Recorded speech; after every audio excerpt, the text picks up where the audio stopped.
சாஜி வழங்கிய அருள் செய்தியை நம்ம தொடர்ந்து படிச்சுட்டு இருக்கோம்.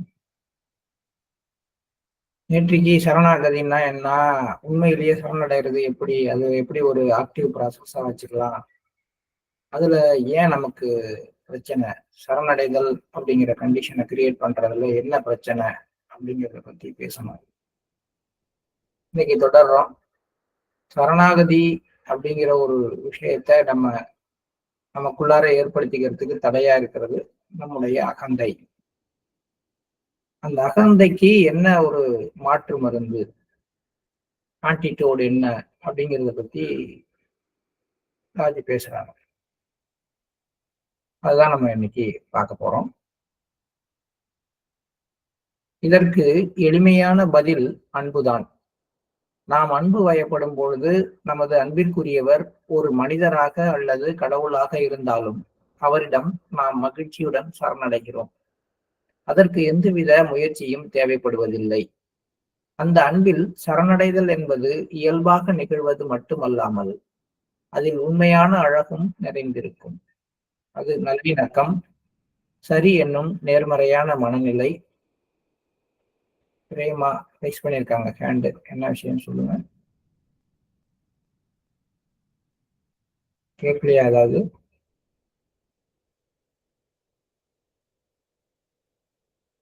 கிளியரா இருக்குதுங்க வாய்ஸ்? ஓகே, தெரியாம எடுத்துக்கலாம். ஓகே, அகந்தைக்கான மாற்று மருந்து என்ன? இதற்கு எளிமையான பதில் அன்பு ஒன்றுதான். நாம் அன்பு வயப்படும் போது நமது அன்பிற்குரியவர் ஒரு மனிதராக அல்லது கடவுளாக இருந்தாலும் அவரிடம் நாம் மகிழ்ச்சியுடன் சரணடைகிறோம். அதற்கு எந்தவித முயற்சியும் தேவைப்படுவதில்லை. அந்த அன்பில் சரணடைதல் என்பது இயல்பாக நிகழ்வது மட்டுமல்லாமல் அதில் உண்மையான அழகும் நிறைந்திருக்கும். அது நல்லிணக்கம், சரி என்னும் நேர்மறையான மனநிலை மற்றும் பறந்து விரிந்துள்ள திறந்த இதயம் போன்றவற்றை உருவாக்குகிறது. ஈகோவுக்கு ஒரு சரியான மாற்று மருந்து அன்பு அப்படின்னு தாஜி குறிப்பிடுறார். இப்ப நம்ம அகந்தையை அழித்துக் கொள்வதற்காக அந்த அகங்காரத்தை எவ்வளவு பயன்படுத்தினாலும் அது ஏதாவது ஒரு விதத்துல அந்த அகந்தையை அதிகமா தான் ஆகும். இப்ப பாத்தீங்கன்னா ரொம்ப அகங்காரமா இருக்கிறவங்க திடீர்னு பாத்தீங்கன்னா மத்தவங்களோட 1000 மடங்கு பணிவாகவும் பேசுவாங்க. ஆனா அந்த பணிவுங்கிறது அந்த அகங்காரத்துடைய இன்னொரு பக்கமாக தான் இருக்குமே ஒழிய அது உண்மை கிடையாது. ஒரு அகங்காரம் தன்னை ஒரு டாமினன்ட் சைட்லயும் ஒரு ரிசசிவான சைட்லயும் 2 சைட்லயும் தன்னை வெளிப்படுத்திக்க முடியும். ஒரு உதாரணத்துக்கு பாத்தீங்கன்னா, ஒரு இடத்துல ரொம்ப ரொம்ப டாமினண்டா இருந்து பேசி எல்லாருக்கும் முன்னாடி இருந்து நான் தான் நான் தான் நான் தான் எல்லாம் அப்படின்னு நிக்கிறவங்களும் அகங்காரம் உள்ளவங்க தான். அதே நேரத்துல ரொம்ப கூச்சப்பட்டு யார்கிட்டையும் பேசாம ஒதுங்கி ஒதுங்கி தனித்தனியா போய் நிக்கிறவங்களும் அகங்காரம் உள்ளவங்க. அகங்காரம் இப்படிதான் செயல்படணும் இல்லை, அதுக்கு ஆப்போசிட் சைட்லயும் செயல்படும். யார் ஒருத்தவங்களால இயல்பா இருக்க முடியுதோ அவங்கள்ட்ட தான் அந்த அகங்காரமானது குறைந்து கொண்டே வருகிறது. அப்ப அகங்காரத்தை பயன்படுத்தி அகங்காரத்தை சரி பண்ண முடியாது. அன்பை பயன்படுத்தி மட்டும்தான் சரி பண்ண முடியும். இது வரைக்கும் அந்த சரணாகதி அப்படிங்கிற விஷயத்துக்கு தடையா இருக்கிறது அகங்காரம் அப்படிங்கிறது தெரிஞ்சிருச்சு. அந்த அகங்காரத்தை சரி பண்றதுக்கு நம்ம அன்புங்கிற ஒரு மாற்று மருந்தை தான் பயன்படுத்தணும். ஏன் அப்படின்னு கேட்டா, யாருகிட்ட நம்ம அன்பு செலுத்துறோமோ அவங்கள்ட்ட சரணடையும் பொழுது நம்ம எந்த விதமான அகங்காரத்தையும் வெளிப்படுத்துவது இல்லை. உதாரணமா ஒரு குழந்தை தாய்கிட்ட அன்பு செலுத்தும் பொழுது அது கம்ப்ளீட்டா அதுகிட்ட சரண்டர் ஆகிறாங்க. தாய்கிட்ட குழந்தை கம்ப்ளீட் சரண்டர் ஆகிறாங்க. இதேதான் கடவுள்கிட்ட மனிதனாக இருந்தாலும் உண்மையிலேயே அன்பு வயப்பட்டு சரணடைந்தால், எதையாவது எதிர்நோக்கி சரணடைந்தாலோ பயத்துல சரணடைந்தாலோ அது கிடைக்காது. அன்பினால் சரணடையும் பொழுது மகிழ்ச்சியோடு சரணடைகிறோம்.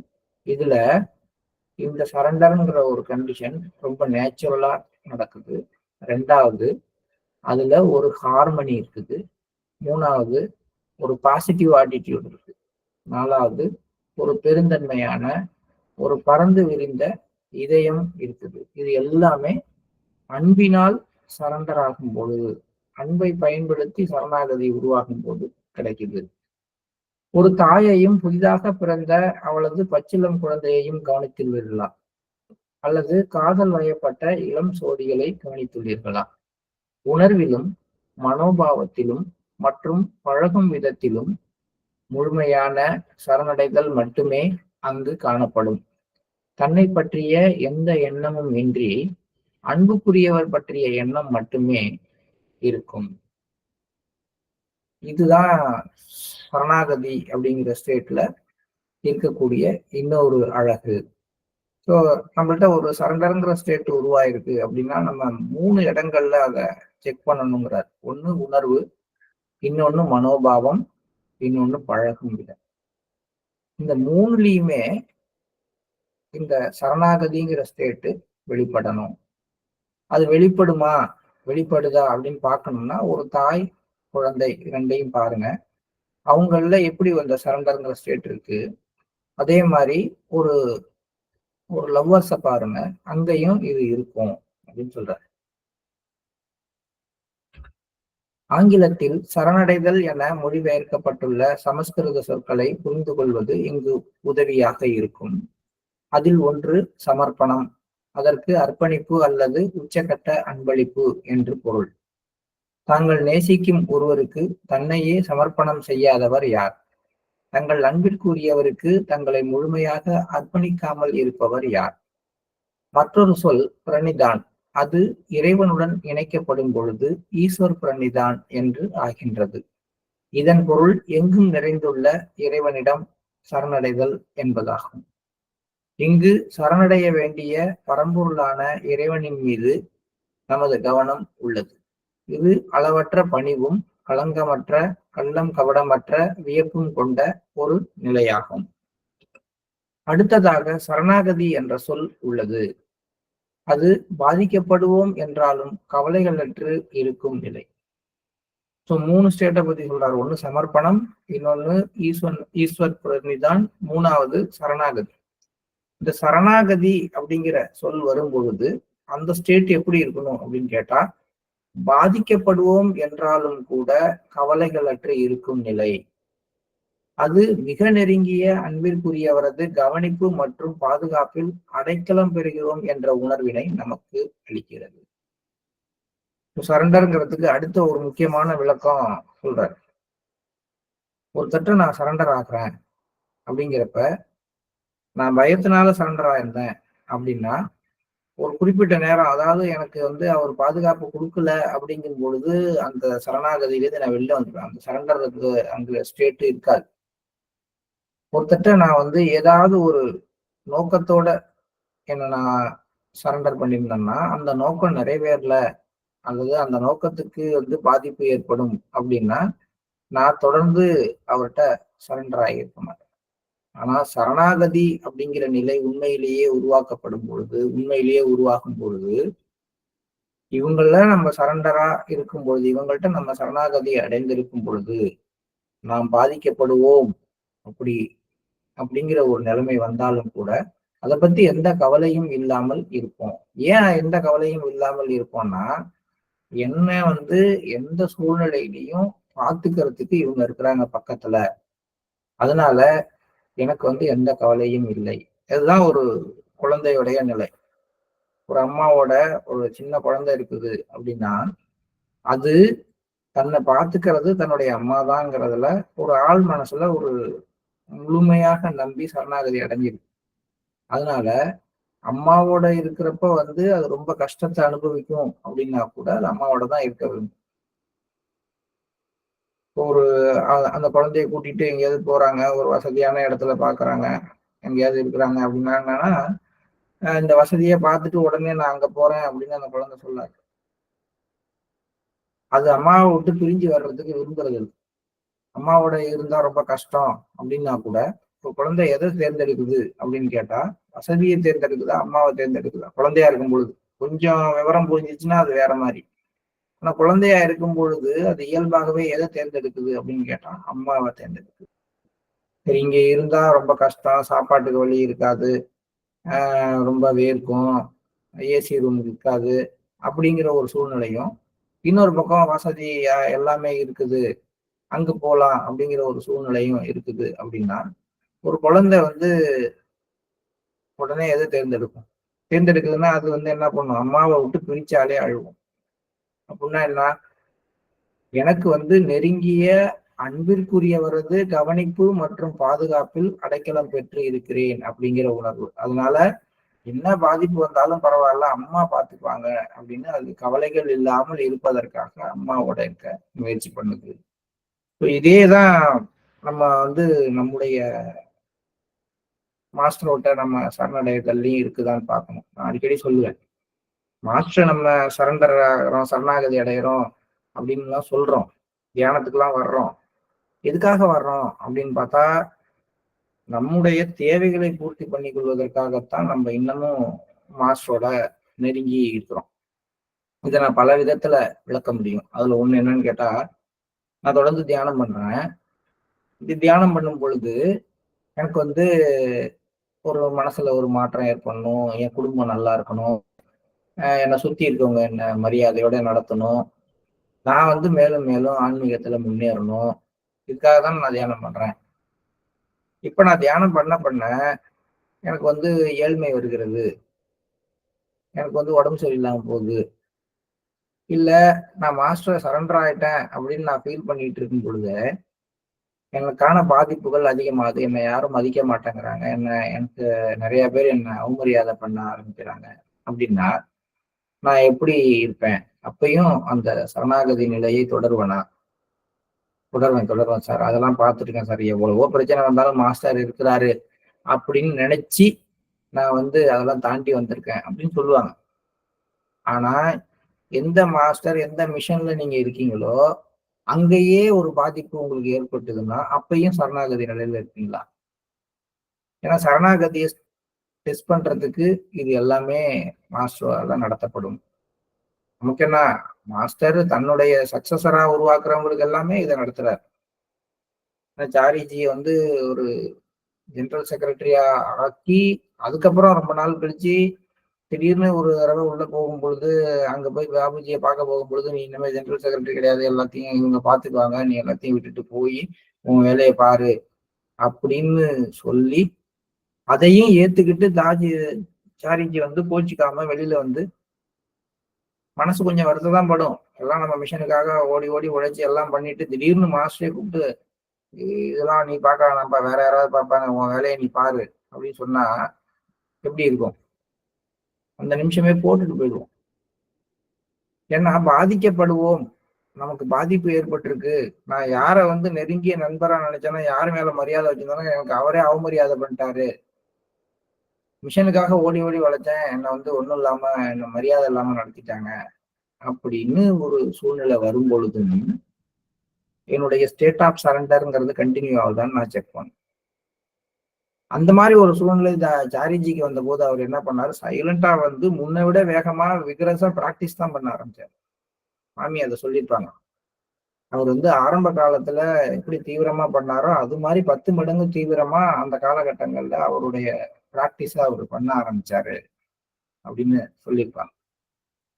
அதுதான் பாதிக்கப்படுவோம் என்றாலும் கவலைகள் அற்று இருக்கின்ற ஒரு நிலை அங்க வரணும் சரணாகதியில. இன்னும் கொஞ்சம் கீழே இருக்கிறோம்னு வச்சுங்களேன், இன்னைக்கு காலம்புற தியானம் பண்ணா இந்த கட்டவரல் கொஞ்சம் கரைஞ்சு போகும், நாளைக்கு பண்ணா இன்னும் கொஞ்சம் கரைஞ்சு போகும், இன்னும் ஒரு 10 நாளைக்கு தியானம் பண்ணீங்கன்னா இந்த கை இதோட கரைஞ்சிடும். அப்படியே தியானம் பண்ண உடம்புல ஒரு ஒரு பாட்டா வந்து செயலிழந்து போகணும்னா நம்ம தியானம் பண்ணுவோம்.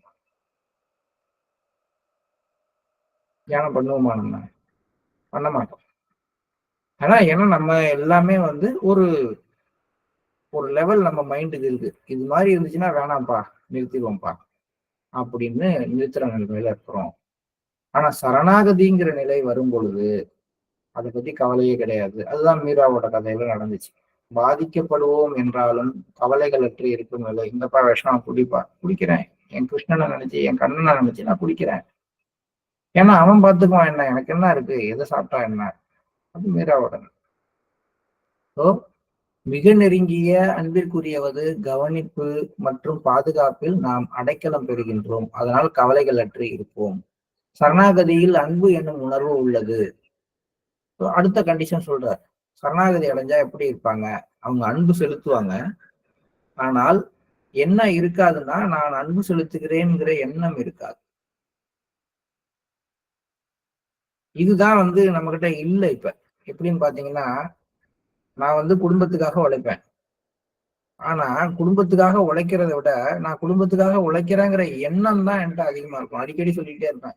ஏங்க என்ன வந்து தியாகம் பண்ணிட்டேன், கஷ்டப்பட்டுட்டு இருக்கேன். நான் உழைச்சு கொட்டுறதெல்லாம் உங்களுக்காக தான். இது ஒரு பக்கம். இன்னொரு பக்கம், அ பெண்களா இருந்தா என்னன்னா, அவங்க காலையிலேருந்து சாயங்காலம் வரைக்கும் வந்து கிச்சன்ல இருப்பாங்க. ஆனா, செய்யும் பொழுது நான் உங்களுக்காக செய்றேன், உங்களுக்காக செய்றேன், உங்களுக்காகவே கஷ்டப்படுறேங்கிற ஒரு ஃபீலிங் எக்ஸ்ட்ராவா இருக்கும். அந்த ஃபீலிங் இருந்தது அப்படின்னா, அந்த செய்ற அந்த செயலானது அவங்களுடைய அகங்காரத்திலிருந்து வருகின்ற செயலாக இருக்கு. இதுதான் ஆனா நம்ம 99% நாம செய்ற எல்லா செயல பத்தியும் நமக்கு உணர்வு இருக்குது. நான் வந்து அலுவலகத்துக்காக மாடா உழைக்கிறேன். நான் இந்த வீட்ல இருக்கிற ஒவ்வொரு நபருக்காகவும் என்னை தியாகம் செய்து கொள்கிறேன். இந்த உணர்வுலாம் இருக்குன்னா, இந்த உணர்வு யாரோடதுன்னா ஈகோவோடது.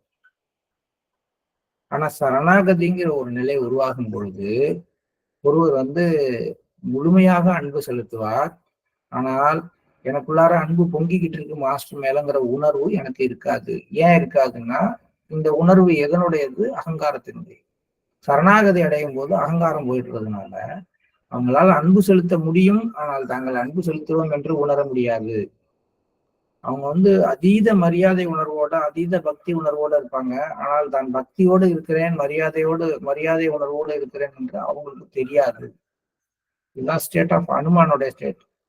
அவர்ட்ட இருந்த வலிமை என்னான்னு தெரியாது. அவருடைய பணிவு என்னான்னு அவருக்கு தெரியாது. அவருக்கு என்ன மரியாதையோட இருந்தாருன்னு தெரியாது. அவர் எந்த அளவுக்கு விசுவாசமா இருந்தாருன்னா அவருக்கு தெரியாது. ஏன்னா அவர்ட்ட அகங்காரம் கிடையாது. மதித்தல் என்னும் எண்ணம் மறைந்து விடுகிறது. அவர் வந்து முழுக்க முழுக்க நன்றி உணர்வோடு இருந்த போதும், தான் நன்றி உணர்வோடு இருக்கிறோம் அப்படிங்கிற எண்ணம் மறைந்து விடுகிறது. அதையும் தாண்டி நான் வந்து முழுசா உங்களையே சரணடைந்திருக்கிறேன் அப்படிங்கிற எண்ணமும் மறைந்து விடுகிறது. ஏனென்றால், இந்த நன்றி உணர்வு, இந்த சரணடைதல் என்கின்ற எண்ணம், இந்த அன்பு செலுத்துகிறோம் என்கின்ற எண்ணம், மரியாதையாக இருக்கிறோம் என்கின்ற எண்ணம் எல்லாம் எதனுடையதுன்னா அகங்காரத்தினுடையது. அகங்காரமே இல்லாமல் போகும்போது இந்த உணர்வுகள் இல்லாமல் போய்விடும். அப்ப இந்த மாதிரி ஒரு சூழ்நிலையில இருக்கிறவங்க தான் சரணாகதி அப்படிங்கிற அந்த நிலைக்குள்ளார கால் எடுத்து வச்சிருக்கிறாங்க. இவை அனைத்தையும் அனுபவித்து உணர்வதற்கு அங்கு நான் என்ற ஒன்று இல்லை. ஏனென்றால் அகங்காரம் மிக சூட்சுமமாக மாறி அதன் தூய வடிவில் உள்ளது. சிம்பிளா சொல்லிட்டார். அகங்காரங்கிற விதையில இருந்துதான் சரணாகதிங்கிற மரம் வர முடியும். ஆனா ஒண்ணு, ஒரு விதையிலேருந்து ஒரு மரம் வரும் பொழுது கட்டாயமா அங்க விதை இருக்க முடியாது. இன்னைக்கு ஒரு விதைய ஊன்றேன். இந்த விதையிலேருந்து ஒரு மரம் முளைச்சு வருதுன்னா, விதை அப்படியே இருக்குமா கீழ? இருக்காது. அதனுடைய ஃபர்ஸ்ட் எடுத்த உடனே அதனுடைய அவுட்டர் கவரேஜ், அதனுடைய உருவம் உடைஞ்சு போயிடும். அதுக்கப்புறம் அதுக்குள்ளார இருக்கிற எசன்ஸ் சிதறி போயிடும். அது தன்னுடைய முழுமையாக சிதைத்துக் கொள்ளும். வேற ஒரு வடிவத்தை எடுத்துக்கொள்ளும். அதுக்கப்புறம் அங்க அந்த விதை இருக்காது. அந்த விதைக்குள்ளார இருந்த ஒண்ணு மரமாக மாறி பெருசாக நிக்கும். அதே போல அகங்காரம் அப்படிங்கிற ஒரு விஷயம் சரணாகதிங்கிற மரமா உருவாகும் பொழுது அந்த விதை வந்து மறைவது அவசியம். இல்ல நான் போட்ட விதை வந்து மறையவே கூடாதுன்னு நான் மெயின்டைன் பண்ணேன் அப்படின்னா, அது விதையா தான் இருக்குமே ஒழிய மரமா மாற முடியாது. ஒரு மரம் உருவாக வேண்டுமெனில் விதை மறைவது அவசியமாகும். அதே போல மெய்யுணர்வு நிலை அப்படிங்கிற ஒரு மரம் உருவாகணும்.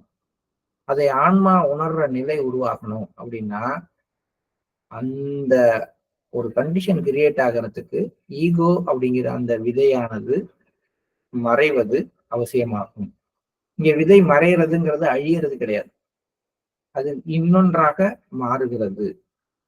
ஒரு விதத்துல விதைகள் எல்லாம் பார்த்துச்சுன்னா, அந்த விதையோட கூட்டங்கள்லாம் ஒண்ணு இருக்குன்னு வச்சுக்குவோம். அதுக்கெல்லாம் உயிர் இருக்கு, பேசிக்குதுன்னு வச்சுக்குவோம். ஐயையோ! அங்க பாருங்க பொழச்சுட்டாங்க.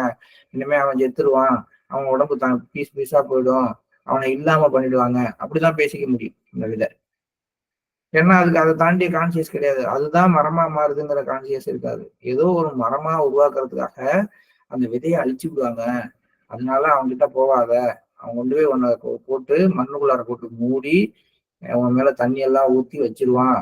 நம்ம உள்ளார போட்ட உடனே நீ என்ன போயிடுவ, உன்னுடைய தோல்லாம் சுருங்கி விரிஞ்சி பீஸ் பீஸா போயிடும், நீ உடைஞ்சு போயிடுவ அப்படின்னுலாம் ஒரு விதை வந்து இன்னொரு விதைகிட்ட சொல்ற மாதிரிதான் மாஸ்டர் வந்து நம்மள ஏதோ ஒண்ணா மாத்துறதுக்காக ஏதோ ஒரு சூழ்நிலைக்குள்ளார விடும் பொழுது நானும் என்னை சுற்றி இருக்கிறவர்களும் என்ன சொல்றோம்னா, வேண்டாம், இது வேண்டாம், இது செஞ்சா அவ்வளவுதான், இது செஞ்சா உன்னுடைய மரியாதை போயிடும், இது செஞ்சா உனக்கு கஷ்டம் வந்துடும் அப்படின்னு தொடர்ந்து சொல்ற ஒரு நிலைமை நடக்குது. ஆனா ஏன் இதெல்லாம் நடக்குது? இப்படிலாம் நடக்கும் பொழுது மாஸ்டர் ஏன் இதை செய்யறாரு அப்படிங்கிறது அடுத்த அடுத்த ஸ்லைட்ல நமக்கு தெரியும். இதை விட முக்கியமாக அடுத்த ஒரு கண்டிஷன் சொல்றாரு. நாம் யாரையும் எதற்காகவும் கட்டாயப்படுத்தாத ஒரு சூட்சும நிலையை அணுகுகிறோம். இது ரொம்ப ரொம்ப ரொம்ப ரொம்ப முக்கியமான விஷயம். நமக்குள்ளார இந்த ஸ்டேட் ஆஃப் சரண்டர் அப்படிங்கிறது இன்க்ரீஸ் ஆகும் பொழுது, அல்லது அது இன்க்ரீஸ் ஆகுது அப்படிங்கிறத நம்ம தெரிஞ்சுக்கணும் அப்படின்னா, நம்முடைய கண்டிஷன்ல ஒரு முக்கியமான மாற்றம் உருவாகிட்டு இருக்கிறத பார்க்கலாம்.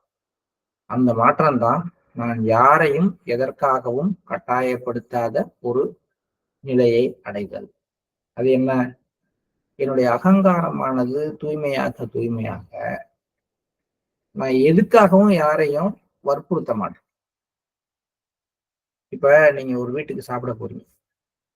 சாப்பிட போகும்பொழுது உட்காருங்க, இதை சாப்பிடுங்க, அதை சாப்பிடுங்க, இன்னும் கொஞ்சம் சாப்பிடுங்க, இன்னும் கொஞ்சம் சாப்பிடுங்கன்னு உங்களை அழுத்துறாங்கன்னு வச்சுங்களேன். நமக்கு முதல்ல அது பார்த்தா அன்பு மாதிரி தான் தெரியும். ஆனா உண்மையிலேயே என்னன்னு கேட்டா, இவங்களுக்கு ஏதாவது செய்யணுங்கிற அவங்களுடைய அகங்காரத்தினுடைய அழுத்தம் தான் அங்க. சாப்பிடுறதுக்கு கட்டாயப்படுத்தினா கூட சொல்லலாங்க. ஒருத்தர் சாப்பிட வர்றாரு, சாப்பாடு போடுறோம், இன்னும் கொஞ்சம் எடுத்துக்குங்க, ஒரு தடவை சொல்லலாம். இன்னும் கொஞ்சம் எடுத்துக்கிட்டா என்னங்க அப்படின்னு சொல்லலாம்.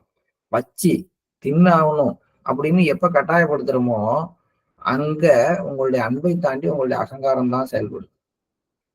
சாதாரண விருந்து உபசரணையில சொல்றேன். நம்ம அதுக்கு மட்டுமா கட்டாயப்படுத்துறோம்? என் ஃப்ரெண்டுன்னா என்கிட்ட தான் பேசணும், அவன்கிட்ட பேசக்கூடாது அப்படின்னு ஒரு ஐடியா. அதுக்காக அவனை கட்டாயப்படுத்தணும். நீ அங்க போற, என்னோட இரு. பொசசிவ்னஸ். என் குழந்தை என்கிட்ட தான் இருக்கணும், எங்க சொந்தக்காரங்கள்ட்ட போய் பேசிடக்கூடாது. என் வீட்டுக்காரரு அடுத்தவங்களோட, என் வீட்டுக்காரி அடுத்தவங்கள்ட்ட பேசிடக்கூடாது. பொசசிவ்னஸ். பொசசிவ்னஸ் எப்போ வருது? அகங்காரத்தின் போது வருகிறது. நம்ம எதுக்காவது யாரையாவது கட்டாயப்படுத்துறோமா அப்படின்னு ஒரு ஒரு நிமிஷம் யோசனை பண்ணி பாருங்களேன். கட்டாயப்படுத்திக்கிட்டு தான் இருக்கோம். யாருக்காகவாவது யாரையாவது எதற்காகவாவது நாம வற்புறுத்திக்கிட்டு தான் இருக்கிறோம். இப்ப தொழில்ல அது வந்து வேற. அப்ப நீங்க வாத்தியாரா இருக்கீங்களா சார், பையனை படின்னு கட்டாயப்படுத்த மாட்டீங்களா அப்படின்னா, அது எனக்கு இடப்பட்ட கடமை. அது வேற.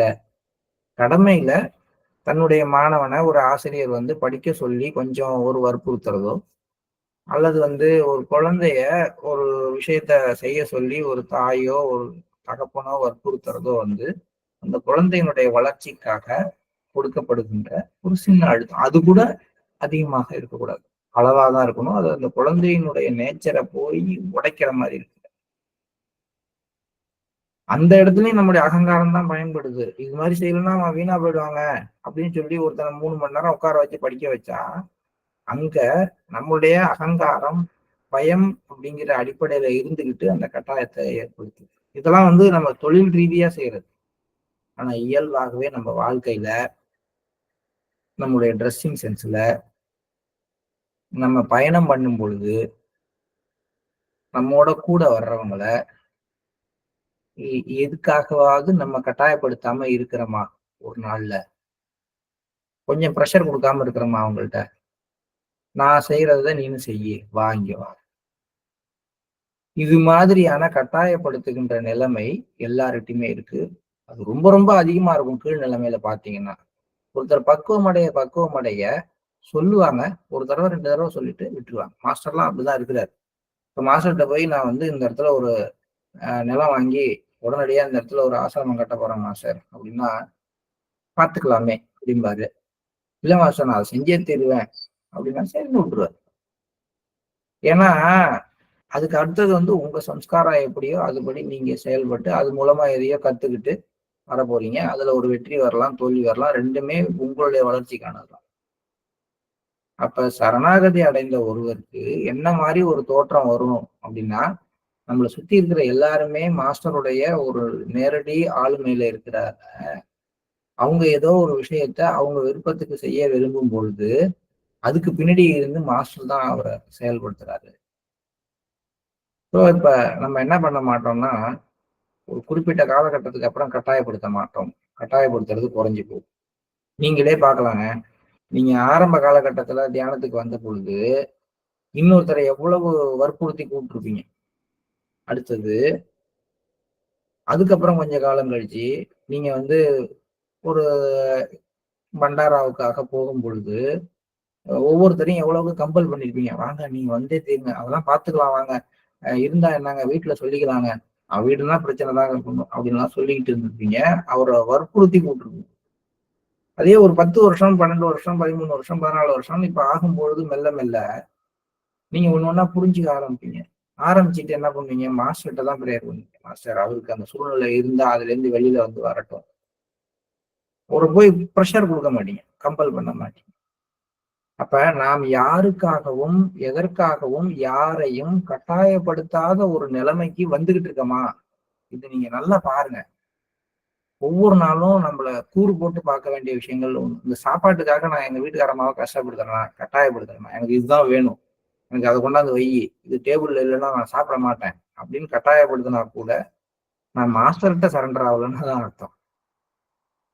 ஏன்னா எனக்கு என்ன சாப்பாடு வேணும் அப்படிங்கிறது மாஸ்டர் தான் முடிவு பண்றாரு. அப்ப எனக்கு வந்து இந்த சாப்பாடு தட்டுக்கு வரும்பொழுது, இது எனக்கு வேண்டாம். எனக்கு இது கொண்டாந்து வச்சா தான் நான் சாப்பிடுவேன்னு கட்டாயப்படுத்தினால், எனக்கு ஒரு டிரான்ஸ்ஃபர் வரும்பொழுது, இந்த இடத்துக்கு நான் முடியாது. என்ன இங்க தான் போடணும்னு கட்டாயப்படுத்தினால், என்கிட்ட ஒரு வேலை குடுக்கப்பட்டது. அந்த வேலைய செய்யறதுக்கு நான் மட்டும் முடியாது. நீனும் வா! நீ வந்தா தான் செய்ய முடியும். நீ தான் செஞ்சாகணும்னு ஒருத்தர வந்து போட்டு தொல்ல பண்ணி கட்டாயப்படுத்தினால், அப்ப நம்ம என்ன பண்றோம்? ஒருத்தர் மேல பிரஷர் போடுறோம் அப்படின்ற பொழுதே, நமக்கு என்ன ஆகுதுன்னா, ஒரு சரண்டர்ங்கிற ஸ்டேட்ல இருந்து நம்ம செய்யல. ஏன்னா, மிஷன் ஒர்க் நெறைய உங்கள்ட்ட ஒப்படைக்கப்படும். இங்க போய் இத செய்யுங்க, அங்க போய் அத செய்யுங்கன்னு சொல்லப்படும். சொல்லப்படும் பொழுது உரிமையில நம்ம பேசுவோம். பேசுவாங்க எல்லாமே. ஆனால் அதே வந்து வற்புறுத்தி, அழுத்தி செய்யப்பட சொன்னால், அப்ப நீங்க என்ன பண்ணுவீங்க? எதிர்ப்பீங்க. உங்களுடைய அகங்காரம் வெளியில வரும். ஏன் வெளியில வருது அப்டின்னா, சொன்னவர் வந்து சரணாகதிங்கிற ஸ்டேட்ல இருந்து சொல்லியிருக்கல. அவரு அந்த இடத்துல இருந்து சொன்னாரு அப்டின்னா, இது வெளிப்படாது. இது ரொம்ப என்னால இதுக்கு மேல விளக்க முடியல. ஆனா இந்த ஒரு வரிய நீங்க எடுத்துக்கிட்டு, நீங்க அப்பப்ப யோசனை பண்ண வேண்டியது என்ன அப்டின்னா, நம்ம இன்னைக்கு யாரையாவது எதுக்காகவாவது வற்புறுத்தணுமா? யார் மேலயாவது கொஞ்சம் பிரஷர் டெவலப் பண்ணோமா? அப்டின்னு பாருங்க. அப்படி டெவலப் பண்ணியிருந்தா, அதுக்கு பின்னாடி வந்து அவங்களுடைய நன்மை இருக்கலாம், அல்லது பொது நன்மை இருக்கலாம். ஆனால், அப்படி ஒரு பிரஷர் போட வேண்டிய அவசியம் எனக்கு ஏன் வந்துச்சு? அப்படின்னு கொஞ்சம் யோசனை பண்ணி, மாஸ்டர்ட்ட பிரேயர் பண்ணுங்க. மாஸ்டர்ட்ட பிரேயர் பண்ணி, அந்த பிரஷர் குடுத்தா தான் அது வளரும் அப்படின்னா, அவருக்கு டைரக்ட்டா பிரஷர் குடுக்காம, இன்டைரக்ட்டா மாஸ்டர்ட்ட பிரேயர் பண்ணி, மாஸ்டர் அவருக்கு அந்த சூழ்நிலையும், அந்த மனநிலையும் உருவாகட்டும்னு பிரேயர் பண்ணுங்க. யாருக்கிட்ட நீங்க சொல்றீங்களோ, அவங்கள்ட்ட மென்மையா 1 தடவ, 2 தடவ அப்புறம் ஒரு 2, 3 நாள் கழிச்சு 1 தடவ, 2 தடவ. இது மாரி வந்து ஒரு தொடர்ச்சியான மென்மையான அணுகுமுறைய எடுத்துக்கணும். சரணாகதிங்கிற நிலைமைய நோக்கி செல்றவங்க அப்படிதான் இருப்பாங்க. அப்படி இல்லாம உணவுக்காக, உடைக்காக, பழக்கவழக்கங்களுக்காக நாம யாரையாவது கட்டாயப்படுத்திக்கிட்டே இருக்கிறோம் அப்படின்னா, ஒரு விதத்துல ஆன்மீக ரீதியாக நம்ம சரணடைதல்ங்கிற நிலையில தள்ளி இருக்கிறோம்னு எடுத்துக்கலாம். நம்மை சுற்றிலும் விஷயங்கள் அனைத்தும் தானாகவே நடைபெறுகின்றன. நீங்க யாரையும் எதற்காகவும் கட்டாயப்படுத்தாத ஒரு சூட்சும நிலையை அடைவீங்க. எப்பன்னா சரணாகதிங்கிற ஸ்டேட் வரும்போது. அப்ப பார்த்தீங்கன்னா, எல்லாம் ஆட்டோமேட்டிக்கா நடக்கும். நம்ம பிரஷர் போட வேண்டியதே இல்ல. அதுவா தானா, அதுவா நடக்கிறத பார்க்கலாம். இதையும் நாம் அனைவரும் அனுபவித்துள்ளோம். நாம் அனைவரும் எப்படி சார் அனுபவிச்சிருக்க முடியும்? நாங்க என்ன சரண்டர்ங்கிற ஸ்டேட்ல இருந்தா வந்தோம். இல்ல வந்ததுக்குள்ளாரையா சரண்டர்ங்கிற ஸ்டேட்டுக்கு போயிட்டோம். எப்படி அனுபவிக்க முடியும்? அனுபவிச்சோம். எப்பன்னா, அம்மாவோட வயித்துக்குள்ளார இருந்தப்ப. ஏன்னா, அம்மாவோட வயித்துக்குள்ளார இருந்தப்ப, நீங்க கம்ப்ளீட் சரண்டர் அம்மாட்ட. அதனால, உங்களுக்கு தேவையான எல்லாத்தையும் தானாகவே நடத்தி வச்சுக்க முடியுது. நீங்க எல்லாம் கேட்டா வாங்குனீங்க, எனக்கு பசிக்குது சாப்பாடு போடு, எனக்கு தூக்கம் வருது, எனக்கு ரொம்ப கஷ்டமா இருக்குது அப்படின்னு ஏதாவது கேட்டு வாங்குனீங்களான்னா ஒண்ணும் கிடையாது. அது எல்லாத்தையும் உங்களை விட உங்க மேல நீங்க யாருக்கிட்ட சரண்டரா இருந்தீங்களோ அது வந்து தான் பார்த்துக்கிச்சு எல்லாம். அது போல நீங்க ஒட்டுமொத்தமா மாஸ்டர் அப்படிங்கிற ஒரு ஒரு உன்னதமான ஒரு வஸ்து கிட்ட, உன்னதமான ஒரு என்டிட்டி கிட்ட உங்களை நீங்கள் முழுமையாக ஒப்படைத்து விடும் பொழுது மிச்சம் எல்லாத்தையும் அவங்க பாத்துக்கிறாங்க. இதே கண்டிஷன் தான் ஸ்பிரிச்சுவாலிட்டிலையும் இருக்கிறது.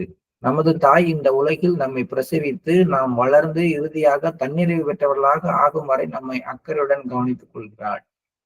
அது போலதான் மாஸ்டரும் செய்கிறாரு. அவருக்கும் அதே போன்றது ஒரு பங்கு உள்ளது. ஆன்மீக ரீதியாக நாம் பிறந்திருக்காதவர்களாகவே உள்ளோம். அதாவது இப்ப என்னன்னா, இன்னும் நம்ம வந்து தனி என்டிட்டியா இல்லாம அம்மாவோட வயிற்றுக்குள்ளார இருக்கிற குழந்தை மாதிரி மாஸ்டருடைய மன கோலத்துக்குள்ளார இருக்கிற ஒருத்தராகவே நாம இருக்கிறோம். அதுதான் நான் சொல்றேன். ஆன்மீக ரீதியாக நாம் இன்னும் பிறக்காத குழந்தைகளாகவே உள்ளோம். அவர் நம்மீது கொண்டுள்ள அன்பிற்கும் அக்கறைக்கும் நாம் சரணடையும் பொழுது முழுமையாக நம்மளை போற்றி போஷித்து நமக்கு தேவையான எனர்ஜியை கொடுத்து நம்மளை முழுசா உருவாக்கி இன்னொரு ஆன்மீக சூழ்நிலையில ஆன்மீக பரிணாமத்தில் நம்மை பிரசவிக்கிறார். அப்ப அந்த பரிணாம வளர்ச்சி, அந்த எவல்யூஷன் நடக்கணும் அப்படின்னா ஒரு குழந்தை வயிற்றுக்குள்ளார இருக்கும் பொழுது கம்ப்ளீட்டா அம்மா மேல டிபெண்ட் ஆகிருக்கிற மாதிரி இப்ப நான் மாஸ்டருடைய மனக்கோலத்துல உள்ள இருக்குங்கிற உணர்வோட முழுமையாக அவரை நம்ம சரண்டர் ஆக்கணும். எப்படி வராரு பாருங்களேன். சரணாகதிக்கு பிரச்சனையா இருக்கிறது ஈகோ. ஈகோவுக்கு மாற்று மருந்து அன்பு. அந்த அன்பு எப்படி இருக்கணும் அப்படின்னு கேட்டா எந்த விதத்திலையும் நம்ம எவ்வளவு பாதிப்பு ஏற்பட்ட பொழுதும் நம்ம அன்பிற்குரியவரை விட்டு நகர்ந்துராத அளவுக்கு அன்பு அவசியமானதாக இருக்க வேண்டும், உண்மையானதாக இருக்க வேண்டும். அந்த மாதிரி ஒரு அன்புங்கிறது அம்மாவுக்கும் குழந்தைக்கும் இடையில உள்ள ஒரு பிணைப்பு மாதிரி, காதலனுக்கும் காதலிக்கும் இடையில உள்ள ஒரு பிணைப்பு மாதிரி உண்மையானதாக இருக்க வேண்டும். அப்படி இருந்துச்சுன்னா எப்படி வயிற்றுக்குள்ளார இருக்கிற குழந்தை வந்து அம்மாவை சரண்டரா இருந்ததுன்னா அதுக்கு தேவையான எல்லாம் தானாகவே கிடைச்சி தானாகவே அது வந்து எல்லாத்தையும் உள்வாங்கிட்டு இருந்து ஒரு குறிப்பிட்ட காலகட்டத்துல அது இருக்கிற ஒரு கண்டிஷன்ல இருந்து வேற ஒரு டைமென்ஷன்ல இருக்கிற ஒரு உலகத்துக்குள்ளார அம்மாவால அனுப்பி வைக்கப்படுற மாதிரி நாம் அனைவரும் இப்பொழுது மாஸ்டருடைய மனக்கோலத்துல இருக்கக்கூடிய இன்னும் பிறந்திராத குழந்தைகளாக இருக்கிறோம். அப்ப அம்மாவுடைய அன்பிற்கு அந்த குழந்தை சரணடைவது போல மாஸ்டருடைய அன்பிற்கும் அக்கறைக்கும் என்னை நான் அடைக்கலமாக கொடுத்து விட்டால், ஒப்படைத்து விட்டால் அவர் நமக்கு தேவையான எல்லாத்தையும் கொடுத்து இன்னொரு டைமென்ஷன்ல நம்மளை பிறக்க வைக்கிறார்.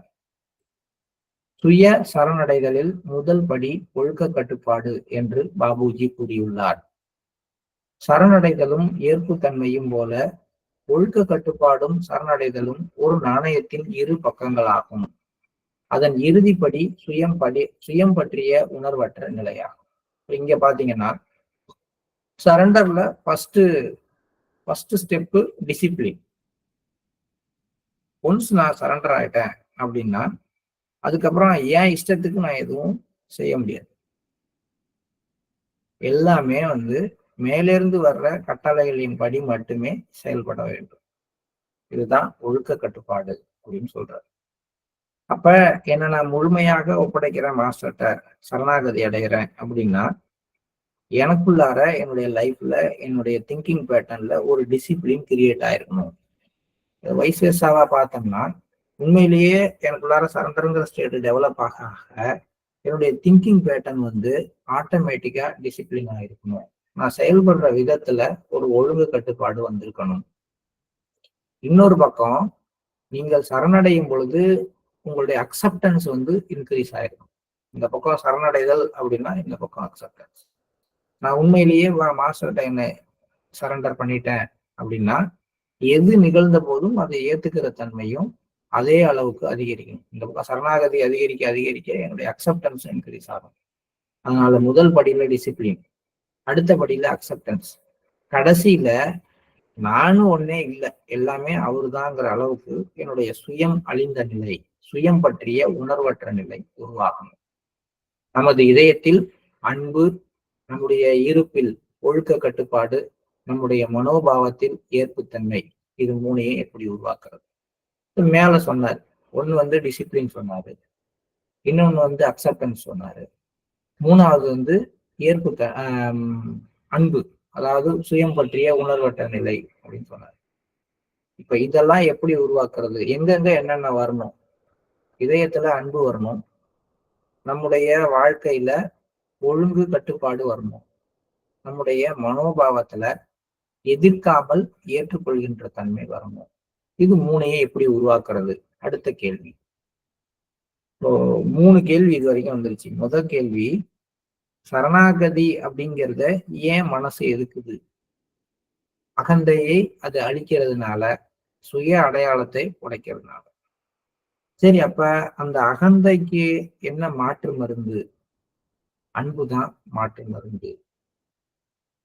நம்ம இதயத்துல அன்பு, நம்முடைய வாழ்க்கையில நம்முடைய செயல்பாட்டுல ஒழுங்கு கட்டுப்பாடு, நம்முடைய மனோபாவத்துல எதையும் ஏத்துக்கிற தன்மை, இது மூணையும் எப்படி உருவாக்குறது? அதுக்கு ஏதாவது வழி இருக்கா? இருக்கு, பாபுஜி கொடுத்திருக்காரு. என்ன வழி? அது இருக்கு. நம்ம எல்லாரும் அதை வந்து வீட்டுல எழுதி வச்சுக்கிறோம், அதை படிக்கிறோம். ஆனா உண்மையிலேயே தியானத்துக்கு முன்னாடி அந்த ஸ்டெப்புக்கு இம்பார்ட்டன்ஸ் கொடுக்கறது இல்லை. அகந்தைக்கான மாற்று மருந்தான அன்பை ஒவ்வொரு நாளும் உள்ள செலுத்துறதுக்கு மாஸ்டர் நமக்கு ஒரு அற்புதமான வழியை பரிந்துரைத்திருக்கிறார். அந்த வழிதான் 2வது நியமம். நிறைய தடவை நம்ம வந்து கொரோனா டயத்துல நம்ம இது போடும்பொழுதெல்லாம் அடிக்கடி சொல்லியிருக்கோம். நம்ம டைரக்டா லிங்க் மாதிரி போட்டு அதுல உட்காந்து யோகா பண்ணிட்டு மெடிடேட் பண்ணும் பொழுதெல்லாம் இந்த 2வது நியமத்தினுடைய இம்பார்ட்டன்ஸை நம்ம திருப்பி திருப்பி திருப்பி திருப்பி சொல்லியிருக்கோம். நம்ம அதை வெறும் படிப்பா தான் படிச்சுட்டு போறோம். அந்த இடத்துல மாஸ்டர் அதோட இம்பார்ட்டன்ஸ் சொல்றாரு. இன்னைக்கு நம்ம தியானத்துல கட்டாயமா இதுக்கு ஒரு இடம் கொடுப்போம். பூஜ்ய பாபுஜி மகராஜ் நமது இதயத்தில் அன்பை உருவாக்குவதற்கான மிகவும் எளிமையான ஒரு வழியை நமக்கு வழங்கியுள்ளார். ஒரு அன்பை எப்படி சார் டெவலப் பண்ணிக்கிறது? அதுக்கு நிறைய வழி இருக்குன்னு சொல்லுவாங்க. வாலண்டியர் ஒர்க் பாருங்கன்னு சொல்லுவாங்க, மாஸ்டரோட புத்தகம் படிங்க, மாஸ்டருடைய வாழ்க்கை வரலாறு படிங்க, அடிக்கடி மாஸ்டரை போய் பாருங்க. சரி, இதெல்லாம் வந்து அன்பை வந்து எப்படி வெளிப்படுத்தலாம் அப்படின்னு வேணா கத்து கொடுக்கலாம். ஆனா இன்னர் மோஸ்ட் கோர்ல அந்த தெய்வீக அன்பை உருவாக்குறது எப்படி? ஏன்னா ஏற்கனவே நம்ம நிறைய படிச்சிருக்கோம். பாபுஜியுடைய காலத்துல, லாலாஜியுடைய காலத்துல அவங்க கூடவே இருந்து, அவங்களுக்கு காஃபி வேணும்னா அவங்க நினைக்கிறப்பே போட்டு கொடுத்து, அவங்க டாய்லெட் போகணும்னா அதுக்கு முன்னாடியே தண்ணி வண்டியை வச்சுட்டு கையில துண்டோட நிக்கிற அளவுக்கு அன்பு செலுத்துற சீடர்கள்லாம் இருந்திருக்காங்க. பட் அந்த அன்பு வேற. மாஸ்டர் எதிர்நோக்குகின்ற அந்த தெய்வீக அன்பு இதயத்துல வளரணும் அப்படின்னா, அந்த தெய்வீக அன்புக்கு இந்த வாலண்டியர் ஒர்க்கு அல்லது வந்து புத்தகம் படிக்கிறது, மாஸ்டர் கூடவே இருக்கிறது, மாஸ்டரை பத்தி கேட்கறது, அதெல்லாம் வந்து பெரிய அளவுல உதவல. அதுக்கு எது உதவுது அப்படின்னா 2வது நியமம் உதவுகிறது. ஆன்மீக மேம்பாட்டிற்கான பிரார்த்தனையுடன் தியானத்தை தொடங்குங்கள். இதயம் அன்பினால் நிரம்பும் வகையில் உங்கள் பிரார்த்தனையை சமர்ப்பியுங்கள். இது நடந்து தியானம் ஆரம்பிக்குதான்னு ஒரு கேள்வியை போட்டுருவோம் நம்ம. எப்பயும் தியானம் பண்ணீங்களா? பண்ண தியானத்துக்கு முன்னாடி ஒரு இதயம் ஏங்கி தவிக்கிற, இலகி தவிக்கிற ஒரு மனநிலைக்கு வந்து, இதயம் முழுக்க மாஸ்டருக்குடான அன்பு நிரம்பி இருக்கு, பொங்கி வழியுதுங்கிற உணர்வு ஏற்பட்டு, அந்த உணர்வோட மெடிடேஷனுக்கு போயிருக்கோமா? இதை நம்ம ஒவ்வொருத்தரும் யோசனை பண்ணுவோம்.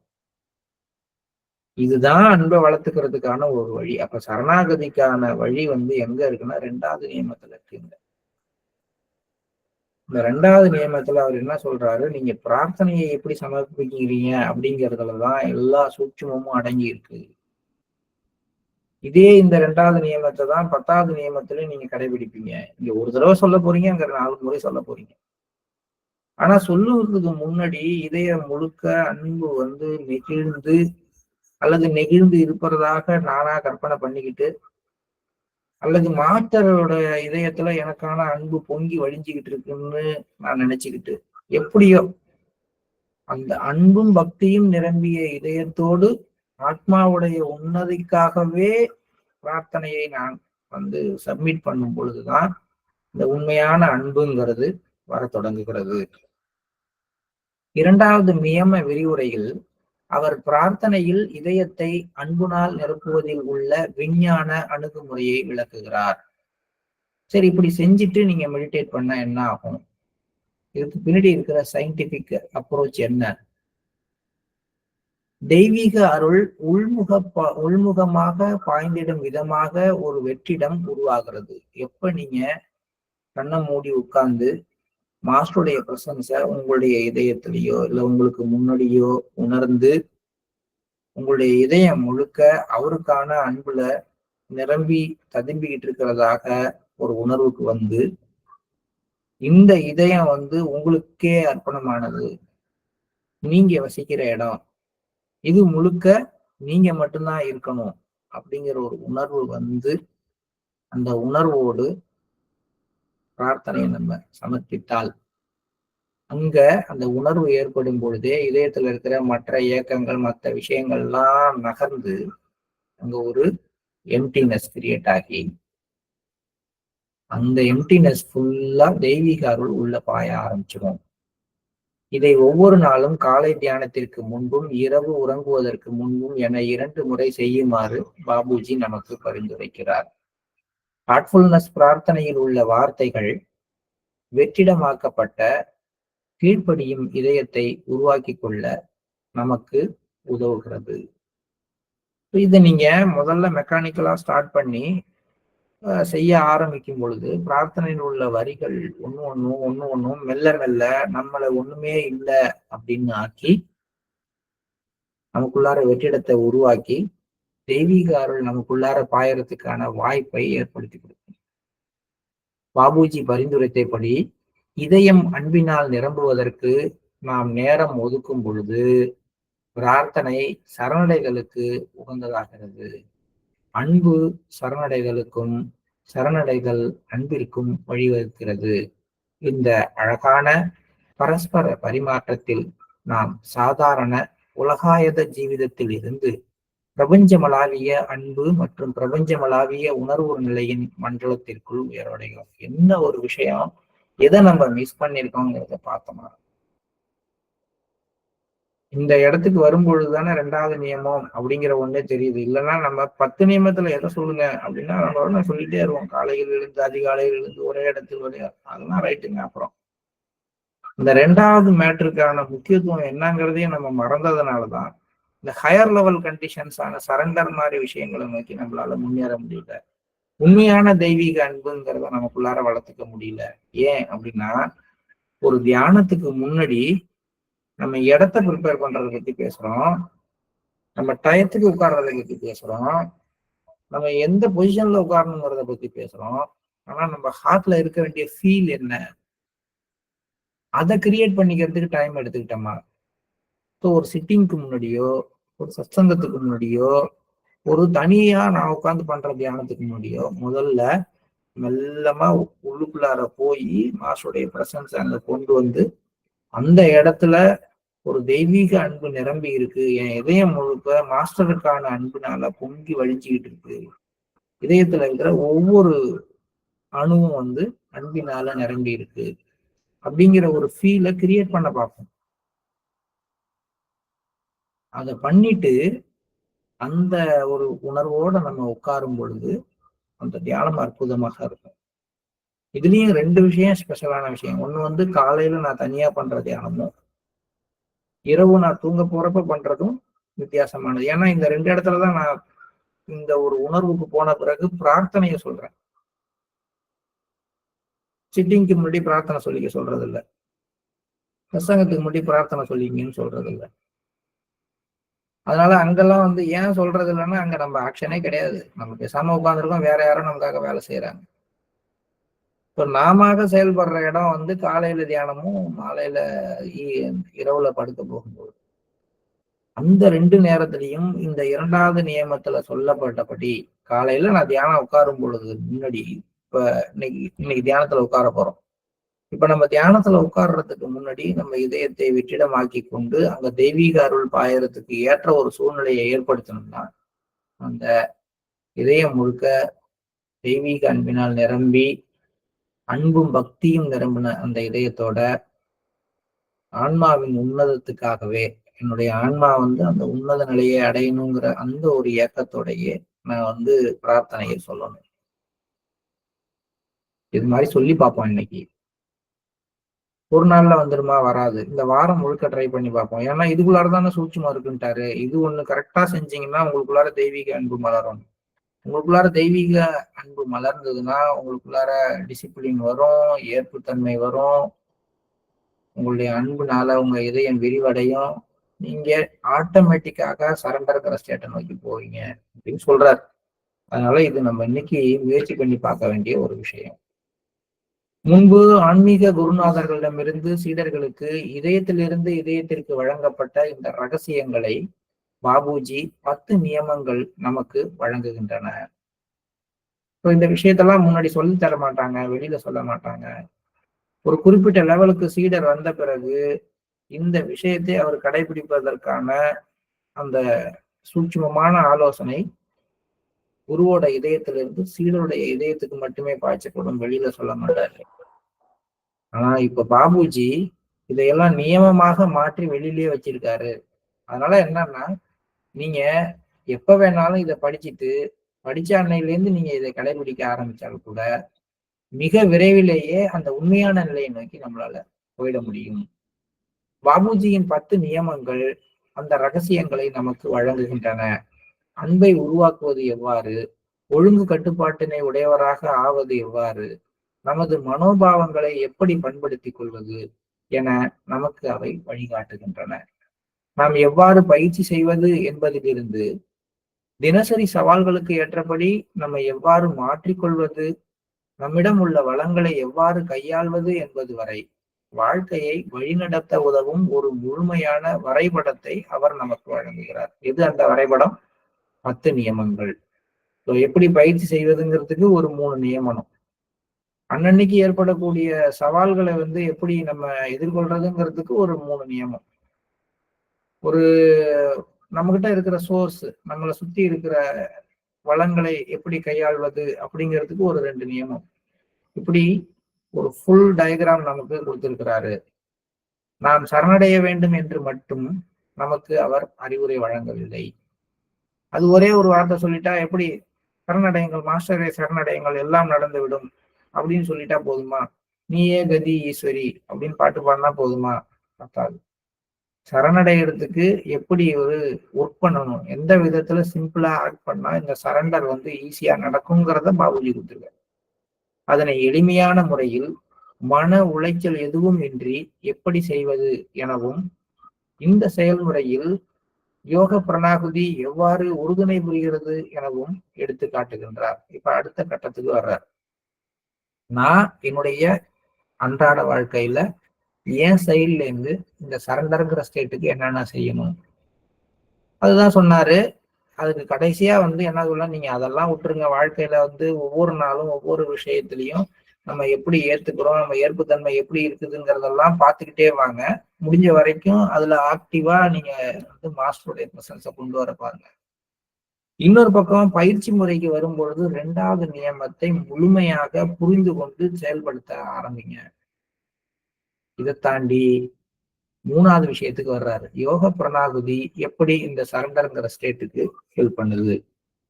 எல்லா ஜீவிதத்தையும் முழுமையாக ஏற்றுக்கொள்ளுதல், மாஸ்டரின் விருப்பத்திற்கு அடிபணிந்திட விரும்புவது சரணடைதலின் ஆரம்பம்தான் என்பதை பாபுஜி அறிந்துள்ளார். இவ்வளவு நேரம் பேசின கதையெல்லாம் யூகேஜியா எல்கேஜியா போயிடுச்சு. நம்ம என்ன பண்ணணும், ஒவ்வொன்னையும் ஏத்துக்கணும், ஒவ்வொன்றுலையும் சத்தியம் இருக்குது, மாஸ்டர் இருக்கிறாருங்கிறத உணர்ந்துக்கணும்னா நம்ம கிட்ட இருக்கிற எல்லா சூழ்நிலையும் விருப்பத்தோடு ஏற்றுக்கொள்ள வேண்டும். அப்பதான் உங்களுக்குள்ளார சரணாகதி ஏற்படுது. இப்பெல்லாம் சொல்லிட்டு வந்தோம் இவ்வளவு நேரம். இப்ப என்ன சொல்றாரு, அப்படி எல்லா ஜீவிதத்தையும் நீங்க வந்து எந்தவித எதிர்ப்பும் இன்றி முழுமையாக ஏற்றுக்கொள்ள ஆரம்பித்து விட்டால், எப்பொழுதும் மாஸ்டருடைய சித்தப்படியே எல்லாம் நடக்கட்டும் அப்படின்ற விஷயத்துக்கு நீங்கள் விரும்ப ஆரம்பித்து விட்டால் சரணடைந்துட்டீங்க அப்படின்னு அர்த்தம் இல்ல சொல்றார்.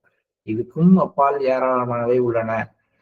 மெய்யுணர்தல் அடைந்த ஆன்மாவிற்கு சரணடைதல் என்பது எல்லா ஜீவிதத்தையும் முழுமையாக ஏற்றுக்கொள்ளும் மனோபாவம் ஆகும். இதன் மறுமுனையில் அறியாமை கொண்ட ஒரு ஆன்மாவிற்கு எப்போதும் எதிர்க்கின்ற மனநிலையுடன் கூடிய அமைதியின்மையே இருக்கும்.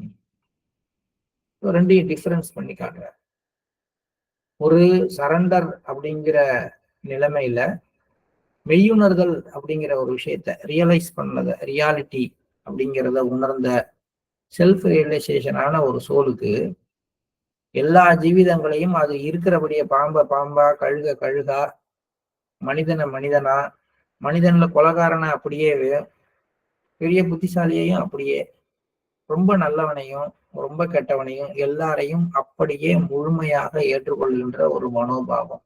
அவங்க அப்படிதான். இது இறைவனோட படைப்பு.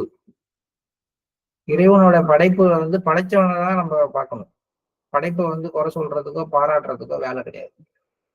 ஆக மெய்யுணர்தல் அடைந்த ஆன்மாவிற்கு சரணடைதல் என்பது எல்லா ஜீவிதத்தையும் முழுமையாக ஏற்றுக்கொள்கின்ற மனோபாவத்தை கொடுக்குது. அல்லது முழுமையாக ஏற்றுக்கொள்கின்ற மனோபாவம் யார்கிட்ட வருதோ அவங்க அந்த மெய்யுணர்வு நிலையை நோக்கி நகர்ந்திருக்காங்கன்னு எடுத்துக்கலாம். கான்ட்ரரியா அந்த பக்கத்துல பார்க்கும் பொழுது இதை பற்றிய எந்த விதமான அறிவும் இல்லாத அறியாமை கொண்டுள்ள ஒரு ஆன்மா எப்படி இருக்கும்? எப்போதும் எதையும் எதிர்க்கின்ற மனநிலையுடனேயே இருக்கும். இப்ப எதிர்த்துக்கிட்டே இருந்தா என்ன இருக்கும்னு கேட்டா மனசுல அமைதியே இருக்காது. நீங்க நல்லா பாருங்களேன். எதெல்லாம் எந்த விஷயத்தெல்லாம் நீங்க எதிர்ப்பை தெரிவிக்கிறீங்களோ எதிர்ப்பை தெரிவிக்கிற விஷயத்தெல்லாம் பாத்தீங்கன்னா உங்க மன அமைதி குலைந்திருக்கும். ஆனா ஒரு சில நேரங்கள்ல நான் என்ன உணர்ந்திருக்கேன்னா என் எதிர்ப்பை தெரிவிக்கலைன்னா இன்னும் என்னுடைய மன அமைதி ரொம்பமா குறைஞ்சிருக்குன்னு நான் நினைச்சிட்டு இருக்கேன். ஆனா உண்மை என்னன்னு கேட்டா எதிர்ப்பை தெரிவிக்கிறது வாயால கிடையாது, மனசால. என் மனசு ஒரு விஷயத்தை ஏத்துக்க மாட்டேன்னு எதுக்குது அப்படின்னாலே அங்க மன அமைதி குலைந்து விடுகிறது. ஒண்ணும் கிடையாது. வீட்டுல ஏதோ ஒரு பொருள் வாங்கணும்னு முடிவு பண்றேன். இல்ல எங்க அப்பா முடிவு பண்றாரு. எனக்கு அதுல எனக்கு விருப்பம் இல்லை அப்படின்னா அந்த விருப்பம் இல்லை அப்படிங்கிறத போய் அப்பாட்ட சொல்லிட்டேன் அப்படின்னா ஒரு லெவல்ல நின்றுடுது. சொன்ன பிறகு அதை செய்யறாங்க அப்படின்னா அந்த பொருள் வீட்டுக்கு வீட்டுக்குள்ளார இருக்கும் பொழுதெல்லாம் இதை அப்பயே வாங்க வேணாம்னு சொன்னேன், அப்பயே வாங்க வேணாம்னு சொன்னேன், சொன்னா கேக்குறீங்களா, இதுல எவ்வளவு பணத்தை வேஸ்ட் பண்ணீங்க, இதை செஞ்சதுக்கு அதை செஞ்சிருக்கலாமே. இந்த எதிர்ப்பு அப்படிங்கிறது உள்ளுக்குள்ளார இருந்து பொங்குது. அப்படி பொங்க பொங்க பொங்க பொங்க என்ன ஆயிடுது? அமைதியின்மையுடன் கூடிய மனநிலை வந்துருது. நான் பொருள்னு சொன்னேன். உண்மையிலேயே இதை ஆணும் பெண்ணும் அரேஞ்சு மேரேஜா இருந்தாலும் சரி அல்லது லவ் மேரேஜா இருந்தாலும் சரி, உங்களுக்கு கிடைத்த வாழ்க்கை துணையை பற்றி நீங்க யோசிக்கிற விதத்துல இருந்து தெரியும். அவங்கள முழுமையா ஏத்துக்கிற மனநிலை வர வர வர வர மனது அமைதி அடையும். இந்த ஒன்றுவே இவங்க தலையில கட்டி வச்சுட்டீங்களே, இல்ல எனக்கு இந்த பொண்ணை கட்டி வச்சு என் வாழ்க்கையை கெடுத்துட்டீங்களேன்னு நான் நினைக்க அப்ப என்னுடைய மனநிலையில இருக்கிற அமைதி போயிடும். இங்கேயே நான் சரணாகதிங்கிற ஸ்டேட்டு ரியாலிட்டிங்கிற ஸ்டேட்டை நோக்கி நான் நகர்ந்திருந்தேன்னா நான் யாரோட வாழ்க்கை நடத்துறேங்கிறது என் குருநாதர் எனக்கு இட்ட பிச்சை. என் வாழ்க்கையில நான் ஆன்மீக நிலையில முன்னேறதுக்காக இந்த மாதிரி ஒரு ஆன்மாவை என் பக்கத்துல கொண்டாந்து வச்சிருக்காரு அப்படின்னு உணர்ந்து கொள்ள ஆரம்பித்தால் என்கிட்ட இருக்கிற எதிர்ப்பு போய் என் மனசு அமைதி அடையும். இதுதான் வரியிலே சொன்னார். சரணாகதி என்பது உள்முக ஒளியையும் ஒரு ஆழமான அமைதியையும் உங்களுக்குள்ளார கொண்டு வருகின்ற களம் அப்படின்னு சொன்னார். அதேதான் இங்கேயும் சொல்றாரு. அறியாமை கொண்ட ஒரு ஆன்மாவிற்கு எப்போதும் எதிர்க்கின்ற மனநிலையுடன் கூடிய அமைதியின்மையே இருக்கும். அப்ப பாருங்க, உங்க குடும்பத்துல உங்க குழந்தை அல்லது உங்களுடைய மனைவி அல்லது உங்களுடைய கணவர் அல்லது உங்களுடைய சகோதரர் அல்லது உங்களுடைய மாமனார் மாமியார் யாரையாவது ஏற்றுக்கொள்ளாமல் எதிர்க்கின்ற மனநிலை உங்கள்கிட்ட இருந்துச்சுன்னா ஒவ்வொரு நாளும் அவங்களுடைய ஏதாவது ஒரு செயல்னால உங்களுடைய மனநிலை உங்களுடைய மன அமைதி சீர்குலையும். இப்ப என்ன பண்றது? ஏத்துக்குங்க. எப்படி ஏத்துக்குங்கன்னா இவங்க மாஸ்டரால அனுப்பப்பட்ட ஒருத்தர், மாஸ்டரால என் கூட வாழ்றதுக்கு அனுப்பப்பட்ட ஒருத்தர். இவங்க எப்படி இருக்கிறாங்களோ, இவங்க என்னென்னலாம் எனக்கு வழங்குறாங்களோ, இதெல்லாம் மாஸ்டர் எனக்கு வழங்க நினைத்தது. அவங்க பாராட்ட கொடுத்தாலும் சரி, அவங்க திட்ட கொடுத்தாலும் சரி, அவங்க நமக்கு குடைச்சல் கொடுத்தாலும் சரி, இது எல்லாமே மாஸ்டர் தான் இவங்க மூலமா எனக்கு கொடுக்கிறார் என்று நினைக்க ஆரம்பிப்போம். சவால்கள் எப்பொழுதும் அநீதிகளாக, காயங்களாக மற்றும் உணர்ச்சி சார்ந்த இடையூறுகளாக அவர்களுக்கு தோன்றும். மாஸ்டர் கொடுக்கின்ற அந்த மாதிரியான பிரச்சனைகள்லாம் சவால்கள்ங்கிறாங்க. அந்த மாதிரி விஷயங்கள் வரும் பொழுதெல்லாம் நமக்கு என்னவா தோணும்னா, எனக்கு அநீதி இழைக்கப்பட்டு விட்டது, எனக்கு இந்த இது நான் செஞ்சதுக்கு எனக்கு வந்து எல்லாரும் எனக்கு இன்ஜஸ்டிஸ் பண்ணிட்டாங்க அப்படின்னு எனக்கு தோண ஆரம்பிக்கும். எப்போதும் அறியாமை கொண்டு எதிர்க்கின்ற மன்னனுடன் இருக்கக்கூடிய ஒரு ஆன்மாவிற்கு தன்னை சுற்றி நடக்கிற எல்லாத்துல இருந்தும் தனக்கு அநீதி இழைக்கப்படுகிறது அப்படிங்கிற உணர்வு நமக்குலாம் வந்திருக்குல்ல, வந்துகிட்டு இருக்குல்ல. அப்ப அந்த விஷயத்துல நம்ம அறியாமைகளாக, காயங்களாக ஹர்ட் ஆகிறது, பட்டுன்னு ஹர்ட் ஆகிறோம். ஹர்ட் ஆனால் என்ன அர்த்தம் அப்படின்னா, இந்த ஹர்ட் ஆகிற ஆன்மாவானது அறியாமை கொண்டதாக, சரணடையாததாக உள்ளது. ஏன்னா எதுக்காக ஹர்ட் ஆகுறோம் அப்படிங்கிறது எனக்கு தான் தெரியும். நம்ம என்ன நினைக்கிறோம், என்ன அவங்க காயப்படுத்திட்டாங்க அப்படின்னு சொல்றோம். காயப்படுத்துறவங்க மேல தப்பு கிடையாது. ஏன்னா அவங்க வந்து இதை சொன்னா நீங்க காயமாவீங்கன்னு தெரிஞ்சு சொல்றாங்களா, தெரியாம சொல்றாங்களான்லாம் தெரியாது. ஆனா காயம் அடைந்த உங்களுக்கு தான் ஒண்ணே ஒண்ணு தெரியும். அவங்க இதை சொன்னதுனால நான் ஏன் வந்து மனசளவுல காயப்பட்டேன் அப்படின்னா, என்ன எனக்குள்ளார இருக்கிற ஒரு விஷயத்த அவங்க கிளறிட்டாங்கன்னு பார்க்க எனக்கு தான் தெரியும். ஆக நல்லா தெரிஞ்சுங்க, எனக்கு அநீதி இழைக்கப்படுதுங்கிற உணர்வு எனக்கு வந்தாலோ, நான் காயப்படுத்தப்பட்டாலோ, ஹர்ட் ஆனாலோ, உணர்ச்சி சார்ந்த இடையூறுகளாக எனக்கு ஏற்பட்டாலோ, அதாவது என்னுடைய கோபம் தூண்டப்படுறது, என்னை தொடர்ந்து வந்து அமுக்க பார்க்கறது, அல்லது தொடர்ந்து வந்து என்னை அவமானப்படுத்த முயற்சி பண்றது, எல்லா இடத்துலையும் நான் வந்து அசிங்கப்படணும் அப்படின்னு ஒருத்தர் நினைக்கிறது, இது மாதிரியான சூழ்நிலைகள் வரும் பொழுதெல்லாம் இவையெல்லாம் சவால்கள்ங்கிறாரு. இந்த சவால்கள் எதுக்காக கொடுக்கப்படுகிறது அப்படின்னா, உங்களுடைய அடிப்படையில உங்களுடைய சம்ஸ்காரத்துல இருக்கக்கூடிய முடிச்சுகளை ரிமூவ் பண்றதுக்காக கொடுக்கப்படுகிறது.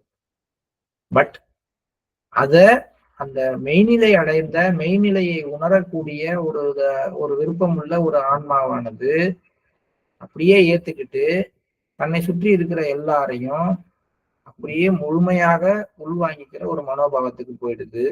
மறுமுனையில அறியாமை கொண்ட ஒரு ஆன்மா எப்போதும் எதிர்க்கின்ற மனநிலையோடு அமைதி இல்லாமலேயே இருக்கு. அது என்ன நினைச்சுக்குது, தன்னை சுத்தி நடக்கிற எல்லா விஷயங்களையும் அது மாஸ்டருடைய சித்தமாக ஏற்றுக்கொள்ளாமல் தனக்கு இழைக்கப்பட்ட அநீதியாக, தான் காயப்படுத்தப்பட்டதாக, தன்னுடைய உணர்ச்சிகள் வந்து அவமானப்படுத்தப்பட்டதாக, உணர்ச்சிகளுக்கு முக்கியத்துவம் கொடுக்கப்படவில்லை அப்படிங்கிறதாக தோன்றுகிறது. நான் செய்வது சரிதான், எனக்கு தெரியும், எனது நிலை நீடிக்க வேண்டும், அந்த நபர் ஏன் எனக்கு துரோகம் செய்தார், எப்படி இவ்வளவு ஒரு கொடூரமான செயலை செய்ய முடிகிறது என்பது போன்ற எண்ணம் எனக்கு அடிக்கடி தோன்றும். சார், இதெல்லாம் கண்ணாடி, நம்மளை பார்க்குற கண்ணாடி. இதெல்லாம் நம்ம எல்லாருக்குமே சத்தியமா ஒரு நாளைக்கு ஒரு தடவையாவது தோணி வருது, இல்லைன்னா ஒரு நாள் ஃபுல்லாவே தோண்டிட்டு இருக்கு. ஏன்னா ஒரு மாமியாருக்கும் மருமகளுக்கும் தகராறு வந்த வீடா இருந்துன்னு வச்சுங்களேன், அந்த ஆக்ஷன் ஒண்ணு மருமகள் செய்யற ஒரு ஆக்ஷனும் ஐயோ எனக்கு இப்படி செய்யறாங்களே, இப்படி செய்யறாங்களே, இப்படி செய்யறாங்களேன்னு எனக்கு தோணிக்கிட்டே இருக்கு அன்னைக்கு ஃபுல்லாவே. ஆபீஸ்ல வந்து இது மாதிரி பக்கத்து சீட்டுக்காரர் அந்த மாதிரி ஆயிட்டாருன்னா நாள் ஃபுல்லா அவங்க மேலதான் நம்ம மெடிடேட் பண்றோம். இவர் ஏன் எனக்கு துரோகம் பண்ணாரு, அவர் எப்படி எனக்கு சொல்லலாம், அவர் எப்படி இதை செய்யலாம் அப்படின்னு. அது எவ்வளவு ஒரு மோசமான விஷயம் சார். என்ன மாதிரி ஒரு கொடூரமான ஒரு மனிதனாக இவர் இருக்கிறாரு. இதெல்லாம் எனக்கு தோணுது. ஏன்னு கேட்டா, ஒரு நிகழ்ச்சி நடந்துருச்சு, முடிஞ்சிருச்சு, முடிஞ்சா அது நடக்கிறதுக்கு முன்னாடி தடுத்திருக்கலாம், அல்லது அடுத்த முறை நடக்காம என்ன ஒரு ப்ரிகாஷன் எடுக்க முடியும். இதெல்லாம் வந்து ஒரு ஆக்டிவ் ப்ராசஸ். அதை விட்டுட்டு அதை விமர்சனம் பண்றதும், அதை திருப்பி மனசுக்குள்ளார போட்டு கொமையறதும் சுத்துறதும் எதை காட்டுது அப்படின்னா, என்னுடைய ஆழ்மனதானது எல்லா ஜீவிதங்களையும் அது இருக்கிற நிலைமையிலே ஏத்துக்கிற மனோபாவத்துக்கு வரல. அதாவது எனக்குள்ளார தெய்வீக சித்தத்துக்கு உடன்படுதல், சரணடைதல் அப்படிங்கிற ஒரு விழிப்புணர்வு ஏற்படவில்லை அப்படிங்கிறதை காட்டுகிறது. அதுக்கு என்னென்னலாம் வார்த்தை வருமோ அந்த வார்த்தையை கூட போட்டு மாஸ்டர் பேசுறாரு. இதெல்லாம் ரொம்ப மேலோட்டமா சொல்லாம அவர் ஏன் எனக்கு துரோகம் பண்ணாரு, எப்படி ஒரு கொடூரமான செயல் இது, ஐயோ இந்த நிலைமையிலேயே நான் தொடர்ந்து இருந்தா பரவாயில்லையே. தெய்வீக சித்தம் அது கிடையாது. வேற நிலைக்கு உங்களை அடிக்கடி எடுத்துக்கிட்டே தான் போகும். நான் இந்த வீட்டை விட்டு நகர்ந்து போகாம இங்கேயே இருந்தா பரவாயில்லையே, இந்த இடத்துல வேலை பார்த்தா நல்லா இருக்குமே, இப்படி எல்லாம் எனக்கு தோணுது அப்படின்னா அறியாமை கொண்ட ஆன்மாவாக நான் இருக்கிறேன் என்று அர்த்தம். சரணடைதல் நம்மளை பாதிப்பிற்கு உள்ளாவதாக உணர செய்யுமா? இதை பத்தி நம்ம நாளைக்கு பேசுவோம். இதோட இன்னைக்கு முடிச்சுட்டு நம்ம இன்னைக்கு காலை தியானத்திற்கு செல்வோம். இந்த இரண்டாவது நியமம், அன்பும் பக்தியும் நிரம்பிய இதயத்தோடு ஆத்மாவினுடைய உன்னதிக்காகவே பிரார்த்தனையை சமர்ப்பியுங்கள். அன்பும் பக்தியும் நிரம்பிய இதயமா என்னுடைய இதயம் இருக்குது, என்னால நான் அதை ஒத்துக்க முடியல அப்படின்னா, அன்பும் பக்தியும் நிரம்பிய இதயத்தோடு மாஸ்டர் என்ன பார்த்துட்டு இருக்கிறாரு. அவர் இதயம் ஃபுல்லா எனக்கான அன்பு நிரம்பி இருக்கு, என் இதயம் ஃபுல்லா அவருக்கான அன்பு நிரம்பி இருக்கு. ஒவ்வொரு ரெண்டு இதயமும் அன்புல நெகிழ்ந்து நிக்குது. என்னுடைய இதயத்துல மாஸ்டருடைய பிரசன்ஸ் அப்படி முழுமையா இருக்குது. அவர்கிட்ட பக்தியோட இன்றைய காலை பிரார்த்தனைய, நம்முடைய பிரார்த்தனைகளை நம்ம எதை நோக்கி சொல்றோம், அந்த உன்னத நிலையை நோக்கி சொல்றோம். அந்த உன்னத நிலைக்காக மட்டுமே இந்த காலை பிரார்த்தனை, இந்த காலை தியானம். நான் இப்ப உட்கார போறேன்ல, இந்த உட்கார போற இந்த 1 மணி நேரத்துல, இந்த அரை மணி நேரத்துல என்ன அந்த ஒரு உன்னதமான நிலைமைக்கு அழைச்சிட்டு போகக்கூடிய ஒரே கடவுளும் சக்தியும் நீங்க தான். என்னுடைய ஆசைகளும் விருப்பங்களும் என்னை எந்த பக்கம் இழுத்தாலும் அதற்கு நான் அடிமையாக இருப்பதுதான் என்னை அந்த திசையில முன்னேற விடாம செய்யுது. இதெல்லாம் எனக்கு புரியுதுங்கிறது தான் நம்ம பிரார்த்தனையுடைய ஒரு அழகு.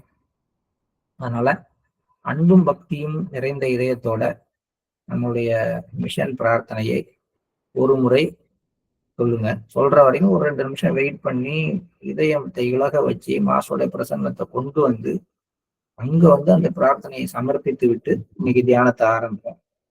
இந்த தியானம் எப்படி இருக்குன்றத பார்ப்போம். இந்த வாரம் முழுக்கவே இந்த மாதிரி இந்த இரண்டாவது நியமத்துக்கு முக்கியத்துவம் கொடுத்து காலையிலையும் இரவுலையும் பிரார்த்தனையின் போது மனதை நெகிழ வைத்து அன்பினால் நிரப்பி தியானம் பண்ணிப்பான். எப்படி இருக்குமா? Please start meditation.